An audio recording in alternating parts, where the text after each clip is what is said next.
ఏదైనా అంశంలో మీరు ఏదైనా ఇంకా బెటర్‌గా చేయడానికి ఏదైనా సూచన ఏదైనా చేయదలుచుకుంటే ఈ ప్రభుత్వం సిద్ధంగా ఉంది.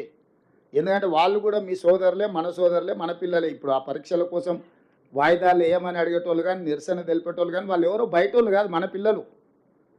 వాళ్ళకి ఏం కావాలనో ఈ ప్రభుత్వం సిద్ధంగా ఉంది. మీరు బయటికెళ్ళినాక వాళ్ళందరికీ చెప్పండి.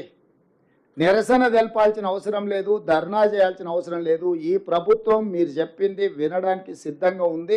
అందులో సహేతుకమైన సూచన ఉంటే తప్పకుండా ఈ ప్రభుత్వం పాటిస్తుంది. అందుకే గ్రూప్ 2 పరీక్షను మీరు అడిగినరు, మేము పోస్ట్‌పోన్ చేసినాం. కానీ పరీక్షలే నిర్వహించొద్దు. ఎందుకంటే పరీక్షలు నిర్వహిస్తే పిల్లలకందరికి ఉద్యోగాలు వస్తే వాళ్ళకి ఇంధనం ఉండదు. వాళ్ళ రాజకీయ మనుగడకే ప్రమాదం వస్తుందని చెప్పి కొంతమంది కుట్రలు చేస్తున్నారు కాబట్టి కుట్రలలో పడకండి. మీరు ఎవరు చెప్పినా మీ సొంతంగా ఆలోచన చేయండి. ఇది మంచిదా?